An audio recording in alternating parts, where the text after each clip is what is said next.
Bonjour et bienvenue dans ce nouveau numéro de 3 minutes de franchise. Au programme de cette semaine, nous revenons sur le projet de loi 2013 sur le logement et l'urbanisme qui devrait fluidifier le marché de l'immobilier et favoriser la densité urbaine. Nous aborderons également les intérêts à se lancer en franchise plutôt que seul dans un projet d'agence immobilière et nous traiterons du métier d'agent immobilier. Vous souhaitez vous lancer dans une franchise immobilière, mais vous avez besoin d'en savoir plus sur le métier. Gilles Hubert, franchisé ERA Immobilier, revient pour nous sur les spécificités du métier d'agent immobilier. On va avoir un propriétaire qui veut vendre son bien, quelqu'un qui a un projet suite à une mutation, suite malheureusement à un décès, un divorce, qui a un besoin de vendre, et on va lui exposer notre méthode de travail, faire en sorte qu'il nous fasse suffisamment confiance pour nous confier la vente de son bien. À partir de là, on va communiquer avec différents supports, en particulier aujourd'hui Internet, même si les panneaux et la vitrine, c'est quelque chose qui aujourd'hui encore fonctionne. Et puis on va, à partir du moment où on a rencontré un acquéreur, étalonner son projet, valider un certain nombre de points avec lui au niveau de son financement, au niveau de ses critères, au niveau de ses souhaits. On va organiser bien sûr des visites pour lui permettre de sélectionner le bien qui va correspondre à son souhait. Le projet de loi Logement et Urbanisme s'inscrit dans une logique globale visant à protéger le consommateur. Il répond à une nécessité de mieux encadrer le mode de fonctionnement du marché et des acteurs d'un des principaux sujets de préoccupation des Français. Concernant les futures dispositions applicables aux professionnels, le réseau Laforêt Immobilier se satisfait des obligations envisagées en termes de compétences et de formation. Depuis de nombreuses années, Laforêt met en œuvre d'importants moyens pour actualiser en permanence les connaissances de ses agents. Ainsi, les franchisés suivent un stage de formation de 8 semaines obligatoire destiné à appréhender tous les aspects du métier. Même constat du côté de la formation continue, où le réseau dispose d'un catalogue de formation complet.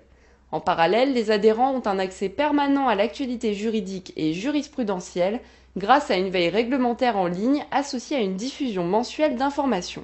Orpi met également l'accent sur la formation de ses franchisés et de leurs équipes commerciales, pour accompagner le professionnalisme de ses collaborateurs, encadrer leur expertise et leur permettre d'être plus particulièrement au fait du cadre légal et fiscal du secteur. Orpi rend la formation obligatoire au sein de son réseau et propose un programme de plus de 100 formations pointues et adaptées au profil et aux besoins de chacun. De la comptabilité à la formation juridique, en passant par la prospection ou la satisfaction client, toutes les notions nécessaires à une expertise la plus juste sont dispensées. Ce projet de loi vient en réponse à la conjoncture actuelle.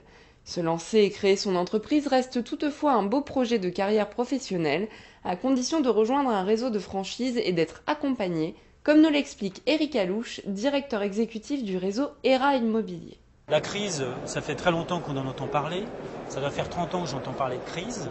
Vous savez, c'est quelque chose qui n'est pas exact. Pourquoi ? Parce que la crise, c'est soudain, c'est brutal et ça ne dure pas. Donc je dirais, on est plutôt dans un schéma où il faut être de plus en plus performant. Pour ça, je crois que la franchise est la mieux placée, parce que tout seul, en étant isolé, c'est de plus en plus dur. Aujourd'hui, convaincre des gens de passer par vous, avec une prestation de plus en plus pointue, des gens de plus en plus exigeants, être présent de manière systématique sur Internet, de manière optimum, arriver à avoir un référencement naturel important, tout ça, c'est pas donné à tout le monde. Avoir des formations qui collent à l'actualité, qui collent aux besoins ponctuels, c'est pas donné à tout le monde. Avoir également des événements qui sont organisés dans le cadre d'un réseau, c'est pas donné à tout le monde.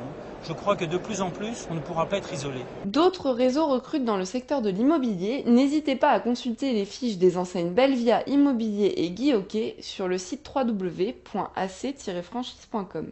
Vous avez décidé de sauter le pas et de vous lancer en franchise, sachez que la loi Doubin vous donne l'accès à certaines informations. Olivier Deschamps, avocat au cabinet DMD, nous informe à ce sujet. Le principe est simple, la loi Doubin impose au franchiseur de communiquer à son candidat franchisé le contrat de franchise. C'est-à-dire que le contrat de franchise est une annexe du document d'information précontractuelle. Donc, tout candidat franchisé va bénéficier de la possible lecture, de la possible compréhension du contrat de franchise lors de la remise du document d'information précontractuelle, dont je rappelle qu'elle doit avoir lieu au moins 20 jours avant la signature du contrat de franchise ou avant la remise d'une somme d'argent. 3 minutes de franchise se terminent. Merci de nous avoir suivis. À très vite sur AC Franchise TV.